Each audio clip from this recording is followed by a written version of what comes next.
బసాపండి బసాపండి. ఇదిగోండి తాళం చేతులు గుర్తి. ఈ తాళాలు చేతిలో పెట్టండి. వీటి వల్ల ప్రయోజనం లేదు. నాలుగు ఖర్చుకోకుండా పళ్ళ మధ్య పెట్టడానికి గట్టిగా ఏదైనా ఉంటాయి. ఇవ్వండి. ఇదిగో ఇది చూడండి.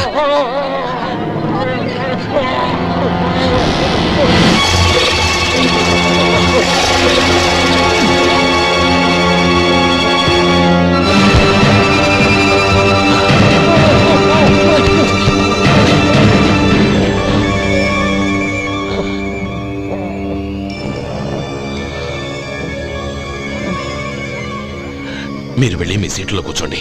కొంచెం గాలాండివ్వండి. ఇప్పుడు ఎలా ఉంది బాబు?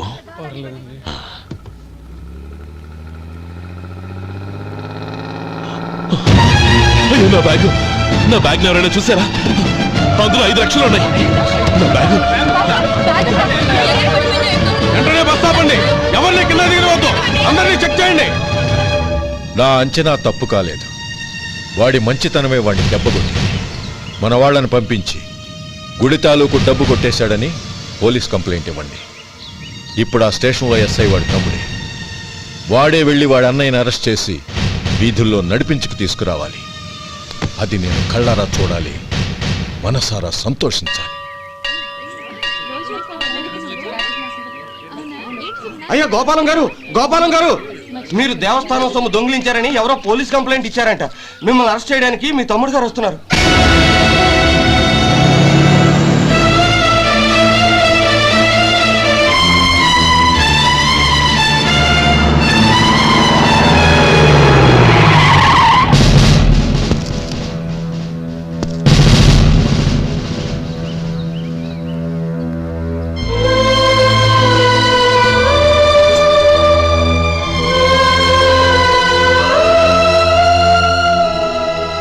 చూడు గోపి, ఎప్పుడు నువ్వు ఉద్యోగంలో చేరావో అప్పుడే తనా పరానే తేడా మర్చిపోవాలి.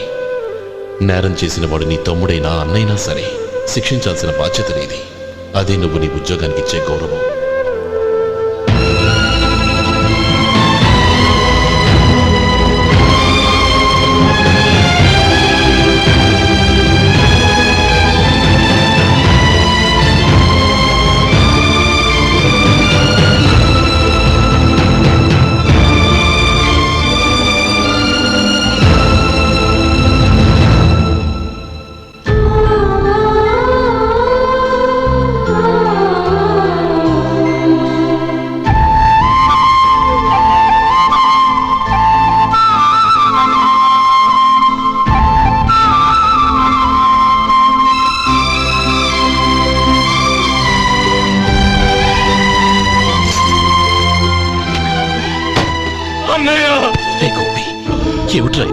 నన్ను క్షమించన్నయ్య. నేను కోరి ఉద్యోగుల చేరిన మాట నిజమే, కానీ ఇలాంటి పరిస్థితి ఎదురవుతుంది అనుకోలేదు. నా ఒంట్లో ప్రతి రక్త పట్టు నీ భిక్షనన్నయ్య. నిన్ను అవమానపరిచి ఉద్యోగం నిలబెట్టుకునే బదులు నా ప్రాణాలను వదులుకుంటారు, కానీ ఈ పని మాత్రం చేయలేనన్నయ్య.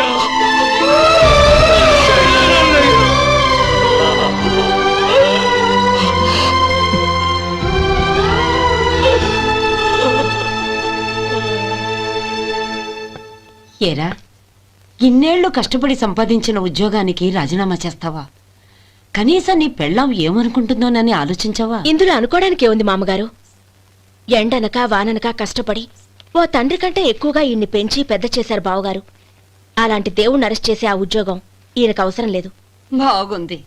అన్నకు తగ్గ తమ్ముడు, తమ్ముడికి తగ్గ పెళ్ళాం. సరే, మీ ఇష్టం. నానమ్మ, అన్నయ్యడి. నమస్కారం అండి. ఓ, నువ్వా? రా కూర్చో. పర్వాలేదండి. ఏంటి ఇలా వచ్చావు? ఆ రోజు నా కంపెనీని మూసేయమన్నారు. ఇప్పుడు నేను మూసేయడానికి సిద్ధంగా ఉన్నాను. దానికి ప్రతిఫలంగా నాకు 5 లక్షలు కావాలి. అలాగే, నీకు కావాల్సిన 5 లక్షలు నేను ఇస్తాను. చాలా థ్యాంక్స్ అండి. కానీ మీరు మీ కంపెనీని మూసేయక్కర్లేదు. సార్? అవును మిస్టర్ మధు, మీ అన్నగారికి జరిగిన అన్యాయం గురించి తెలుసుకున్నాను. మీ కుటుంబం గురించి కూడా విన్నాను. సహజంగా అందరూ ఐకమత్యానికి ఉదాహరణ రామలక్ష్మణులు అంటారు. కానీ ఆ రామలక్ష్మణులు ఎలా ఉంటారనేది పుస్తకాల్లో చదవడం తప్ప ఎవ్వరూ చూడలేదు. మీ అన్నదమ్ములను చూస్తే ఆ రామలక్ష్మణులు ఇలాగే ఉండేవారేమో అనిపిస్తుంది. అలాంటి కుటుంబానికి ఇలాంటి ఇబ్బంది రావడం నిజంగా దురదృష్టం. రామునికి హనుమంతుల్లా కాకపోయినా ఏదో ఉడతా భక్తిగా నా వల్ల వీలైన సహాయం ఈ 5 లక్షలు తీసుకో. మీ కంపెనీ పేరు మీదే అన్ని సరుకులు తయారు చేయండి. నేను వాటిని ప్రపంచమంతా మార్కెటింగ్ చేస్తాను. సార్ మీ రుణం ఉంచుకోను, తొందరలోనే తీర్చేస్తాను. స్నేహితుల మధ్య రుణాలేంటి మధు? We are friends.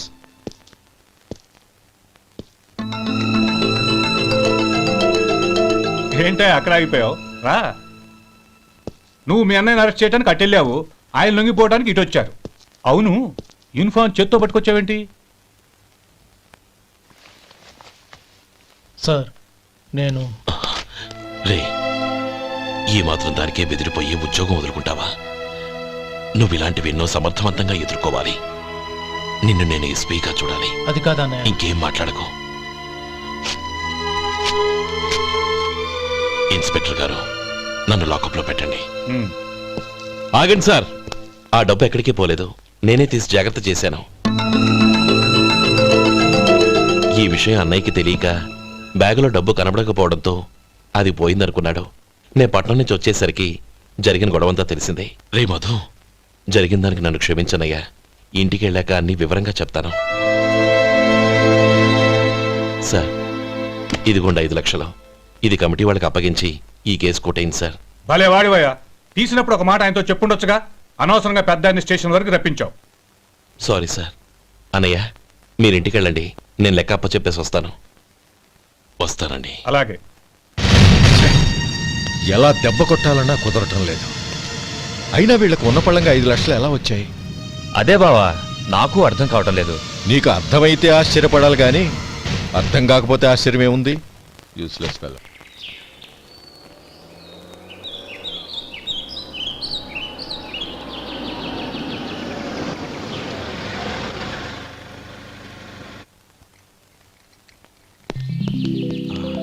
నువ్వు ఇక్కడే ఉండు. అన్నయ్య మూడు ఎలా ఉందో చూసి నేను లోపలికి తీసుకెళ్తాను. ఓకే? అలాగే.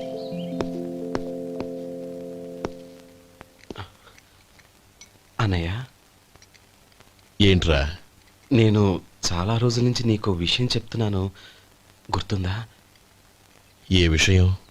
అదే అన్నయ్య, నేను ఓ అమ్మాయిని ఓ అమ్మాయిని లవ్. ఓహో, లవ్ చేస్తున్నావా? ఆ విషయం నువ్వు నాకెప్పుడు చెప్పావురా? ఊళ్ళో అందరూ అనుకుంటుంటే నేను విన్నాను. సారీ అన్నయ్య, నీకు చాన్నాళ్ళుగా చెప్పాలనుకుంటున్నాను కదా, అందువల్ల చెప్పేశానేమో అనుకున్నాను. ఓహో, ఆ అమ్మాయి వచ్చిందన్నయ్య, బయట నిలబడి ఉంది. బయట నిలబెట్టడం ఏమిట్రా? లోపలికి తీసుకురా. అలాగే అన్నయ్య. ఏయ్, అన్నయ్య మంచి మూడ్లో ఉన్నాడు, రా. కమ్.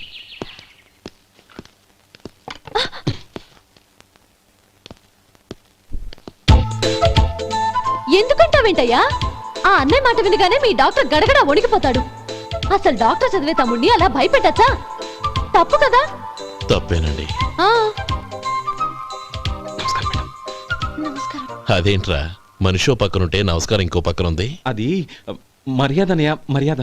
ఆహా, అవును, నీ పేరేంటమ్మా? నందిని. ఆ నందిని. నందిని అన్నయ్య. ఏ, ఆ ముక్క తను చెప్పలేదా? పెద్దలంటే మహాగౌరవం అన్నయ్య, మేమిద్దరం ఇంత క్లోజ్ ఫ్రెండ్స్ కదా, ఆయన నాతో కూడా ఎక్కువ మాట్లాడదు ఓహో, కదా. నాకు మీ డాక్టర్కి పెళ్ళవని అప్పుడు అన్నయ్య సంగతి చెప్తాను. ఏం చేస్తారండి? ఏం చేస్తానా?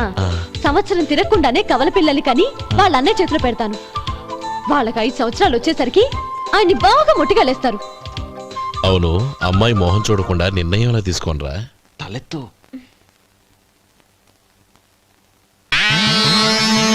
ఏం చెప్తా? అదేనండి, నందిని గారు వచ్చి వెళ్ళారని చెప్తాను. గుడ్, పైకొస్తావు. ఈయన మీ అన్నయ్య? అవును. నందిని, ఏమైంది? ఎందుకు ఏడుస్తున్నావు? ఈయన మీ అన్నయ్యని తెలియక తెలియక హాస్పిటల్ దగ్గర మర్యాద లేకుండా దురుసుగా మాట్లాడాను. ఆయన ఈ పెళ్లి ఒప్పుకోరు. ఊరుకో, అలాంటి చిన్న చిన్న విషయాల్ని మా అన్నయ్య పట్టించుకోడు. అయినా నేను కన్విన్స్ చేస్తాను కదా. ఆయనకంత అవమానం జరిగాక ఎందుకు కన్విన్స్ అవుతావు?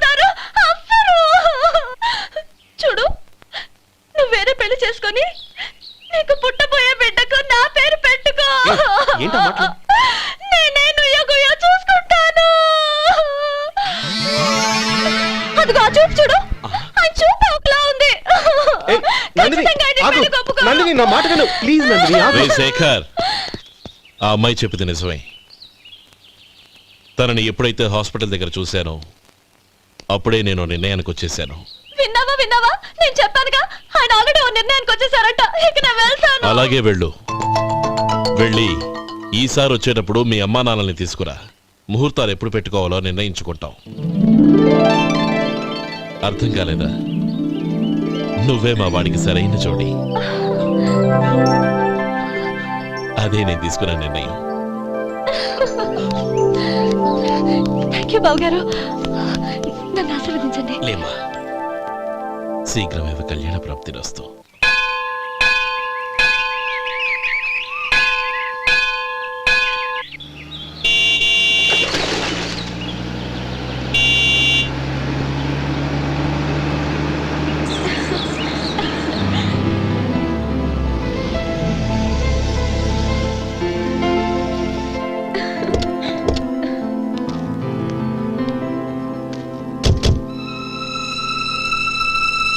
రామా,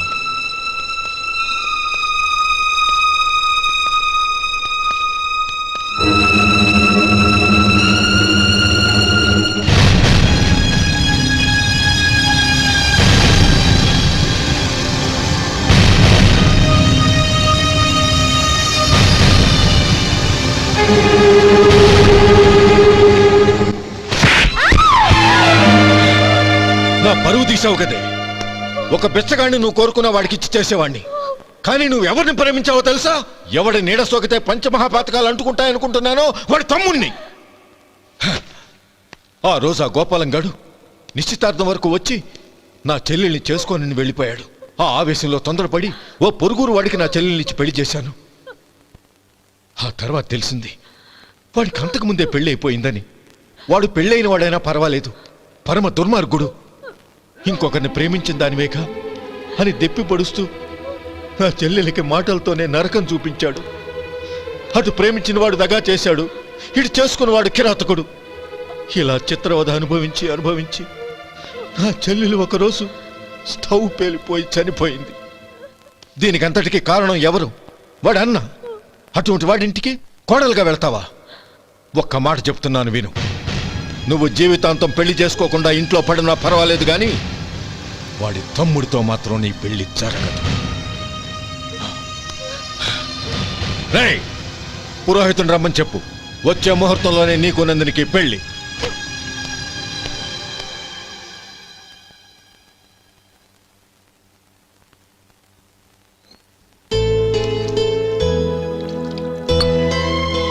ఒరే, అదేంట్రా ఒక ముద్దైనా తినకుండా చేయగడిగేశావు?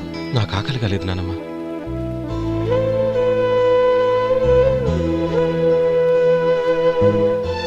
ఆ అమ్మాయి చాలా మంచిది, చదువుకున్న పిల్ల, మనందరికీ బాగా నచ్చింది. కానీ ఆ లక్ష్మీపతి గారి గురించి ఆలోచిస్తేనే నాకు భయం వేస్తోంది. వాడు మన కుటుంబం ఎప్పుడెప్పుడు విడిపోతుందా అని ఎదురు చూస్తున్నాడు. అన్నయ్య, ఆ అమ్మాయే కాదు, ఈ ప్రపంచంలో మన కుటుంబం కంటే నాకేది ఎక్కువ కాదు. ఆ పెళ్లి గురించి నేను మర్చిపోయాను, మీరు మర్చిపోండి.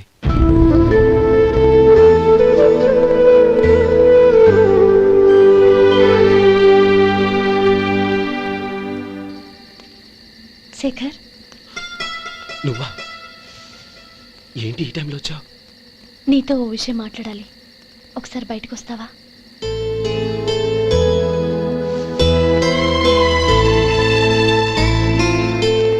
ఏంటి సూట్ కేసుతో వచ్చావు?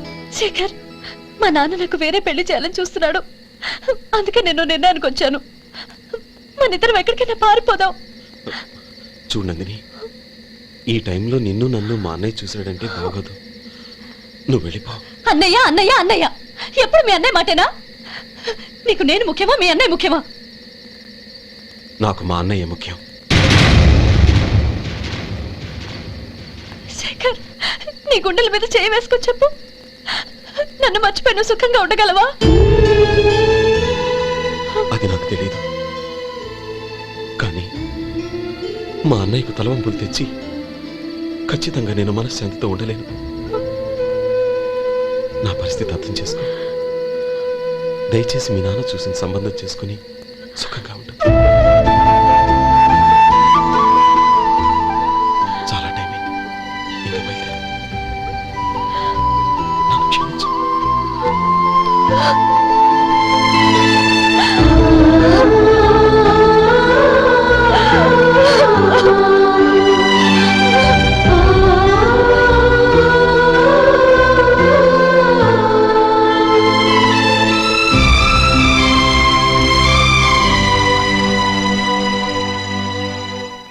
ఏంట్రా అలా మౌనంగా కూర్చున్నావు? ఏం లేదురా, కోరుకున్న అమ్మాయి రా పారిపోదామని వస్తే మా అన్నయ్య బాధపడే పనేది నేను చెయ్యలేను. నన్ను క్షమించని ఆ అమ్మాయిని పంపించేసాడ్రా నా తమ్ముడు. అదిరా వాడికి నా మీదున్న అభిమానం. ఇంతవరకు వాడు అడిగింది ఏదీ నేను లేదని లేదు. ఒక అన్నగా వాడి పట్ల నా బాధ్యతలన్నీ నెరవేర్చాను. అలాంటిది ఈరోజు వాడు మనసారా కోరుకున్న అమ్మాయిని వద్దని నేను ఎలా చెప్పగలనురా? వాడి సంతోషం కంటే నాకు కావాల్సిందే ఉంది. అందుకే నేను ఒక నిర్ణయానికి వచ్చాను. ఓపెనింగ్ స్టాకు 31,700 అండి. ఈ రోజు 200 లారీల్లో 21,500 ప్యాడీ వచ్చిందండి. అవి ఈ పక్కన సర్దించానండి. తర్వాత ఇవి నిన్నొచ్చిన ధాన్యం బస్తాలండి. 50 లారీల్లో 5,000 బస్తాల బియ్యం బయటకు పంపించామండి. సాయంత్రానికి మన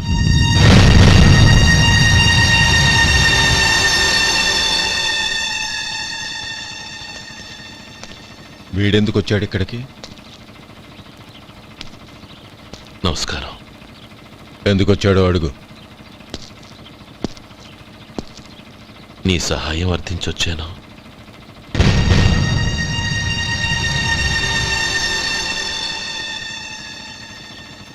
మీరు వెళ్ళండి. ఆ రోజు నీ చెల్లెల్ని నేను చేసుకోనన్నాను. ఏ పరిస్థితిలో అలా అన్నానో నీకు తెలుసు. నేను చేసింది తప్పని నీకు అనిపిస్తే ఆ తప్పుకి నా తమ్ముడిని శిక్షించద్దు. మన మధ్య ఉన్న విరోధం తెలియక వాళ్ళు ప్రేమించుకున్నారు. నేను నా తమ్ముడికి నీ కూతుర్ని మని అడగడానికి వచ్చాను. దయచేసి వాళ్ళ పెళ్లికి అంగీకరించు. నీ మొహం చూస్తేనే పాపమని సొంత ఊరినే వదిలేసి వచ్చిన వాణ్ణి. అలాంటి నేను నీ ఇంటికి నా బిడ్డనివ్వాలా? ఇన్నేళ్లుగా నీ నీడ కూడా నా మీద పడకూడదని పట్టుదలగా ఉన్న నేను దాన్ని వదులుకొని నీతో సంబంధం కలుపుకోవాలా? సరే, నేను నా పట్టుదలని ఆత్మాభిమానాన్ని అన్నిటినీ వదులుకొని నా కూతుర్ని తమ్ముడికిచ్చి చేశానే అనుకో. దానికి బదులుగా నువ్వేం వదులుకుంటావు? ఏం వదులుకుంటావో చెప్పు.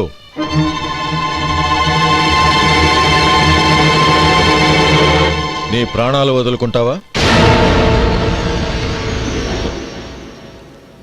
అలాగే.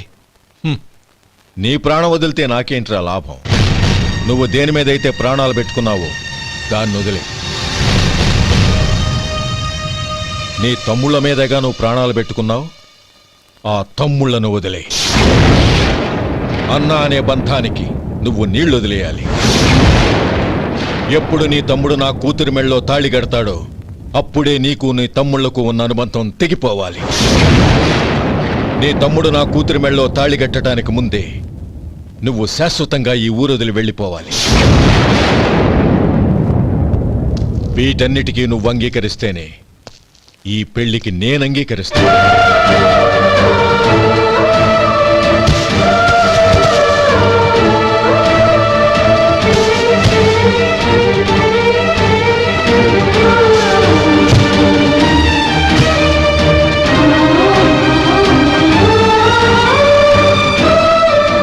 ఏమంటావు?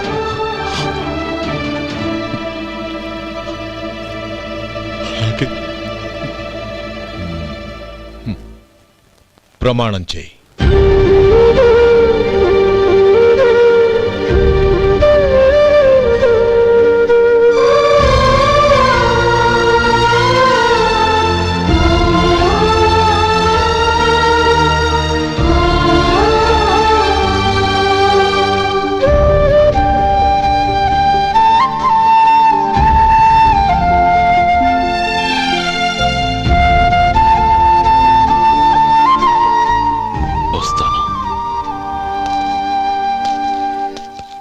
అంకుల్ నందినిని నాకిచ్చి పెళ్లి చేస్తానని చెప్పి ఇప్పుడు వాడి తమ్ముడికిచ్చి చేస్తానని మాటిచ్చారేంటి?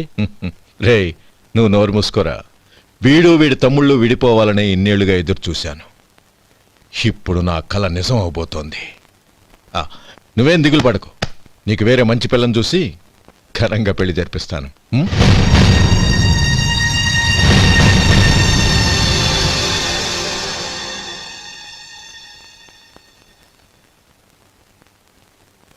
శేఖర్, మధు, నానమ్మా, రే, నువ్వు చాలా అదృష్టవంతుడివిరా. లక్ష్మీపతిని కలిశాను. పాప అనవసరంగా వాడిని అపార్థం చేసుకున్నావురా. వాడెంతో ఆప్యాయంగా నన్ను పలకరించాడు. ఆనందంగా ఈ పెళ్లి ఒప్పుకో.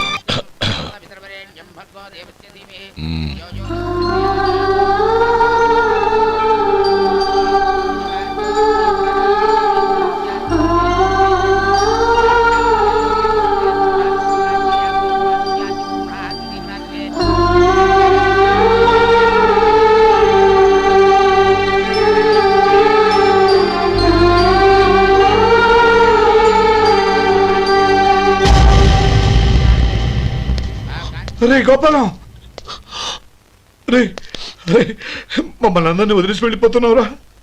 చంద్రం, నా తమ్ముళ్ళని ఎలా పెంచాలనుకున్నాను అలాగే పెంచాను, పెద్ద చేశాను. వాళ్ళందరూ సుఖంగా ఉన్నారు. అంతకంటే నాకు కావాల్సిందే ఉందిరా. అయినా నేనెక్కడికి వెళ్తానురా? వాళ్ళ ఆనందంలో ఐకమత్యంలో నేను ఎప్పుడు ఉంటాను. ఎడకు, ఎవరైనా చూస్తే బాగోదు. కళ్ళు తుడుచుకో, లోపలికి వెళ్ళు.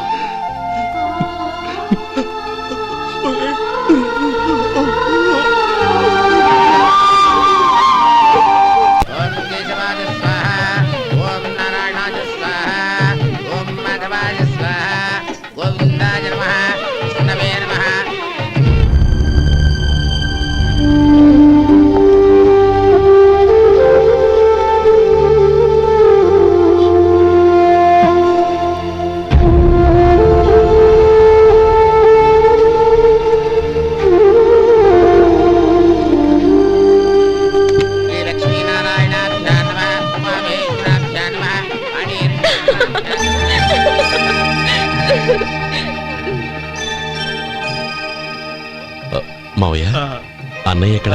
పని మీద బయటికి వెళ్ళాడు, వచ్చేస్తాడు. ఓహో, అలాగా. నమస్కారం, రండి రండి.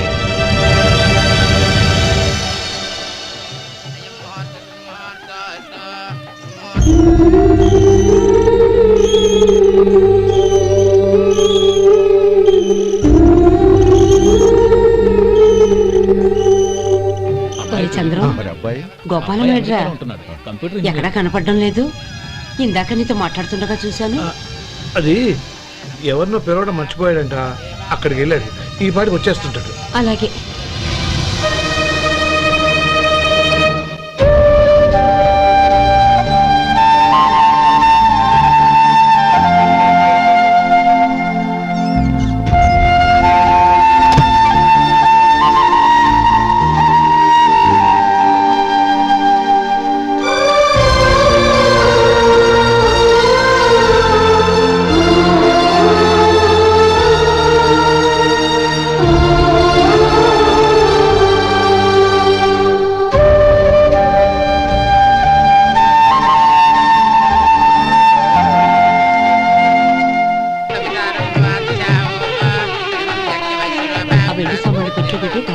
అలాగే.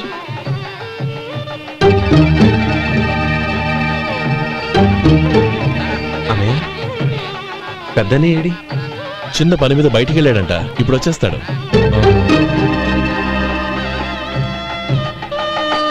భజంత్రీలు భజంత్రీలు, బాబు తాడిబొట్టు అందుకోండి. ఆపండి.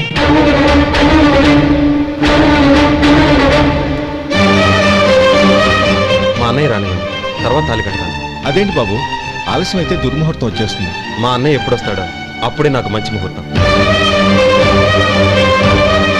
దుర్ముహూర్తం వచ్చాక తాళి కడితే శుభం కాదు. మా అన్నయ్య లేకుండా చేసే ఏ పనైనా నాకు శుభం కాదు. నేను తాళంటూ కడితే అది మా అన్నయ్య వచ్చిన తర్వాత. ఇక మీ అన్నయ్య రాడు. రేయ్, నువ్వు నోరుమై. ఏంటో అనేది? నేనన్నది పచ్చి నిజం. నా మాట మీద మీకేమైనా అనుమానం ఉంటే అసలు జరిగిందేంటో ఈయన్ని అడగండి. మావయ్య, ఏంటిదంతా? అసలు ఏం జరిగింది? మీరందరూ నన్ను క్షమించండి.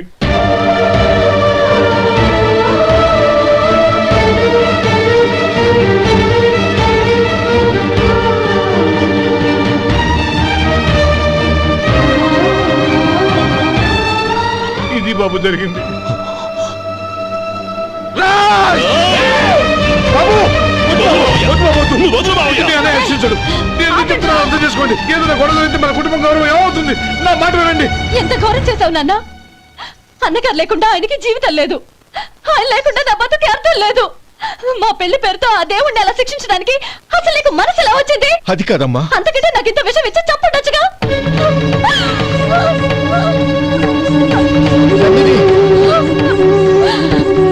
నందిని, నందిని, నందిని, అమ్మా నందిని, నా మాట వినమ్మా. నందిని, ఎందుకే బాధపడతావు? వాడు కట్టుకోకపోతేనే నిన్ను చేసుకోవడానికి నేనున్నానుగా.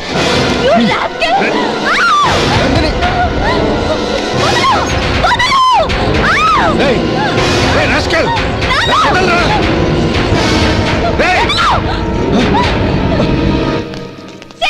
ఏయ్!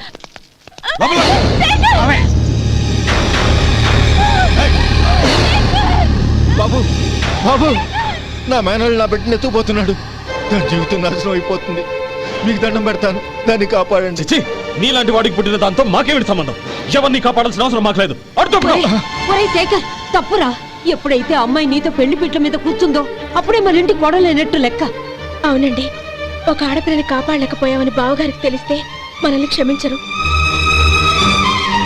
నానమ్మ, వీళ్ళని తీసుకుని ఇంటికి వెళ్ళు. శేఖర్, గోపి, మీరెళ్ళి అన్నయ్య వెతకండి. నందిని విషయం నేను చూసుకుంటాను. వాడు ఎక్కడికి తీసుకెళ్ళి ఉంటాడు.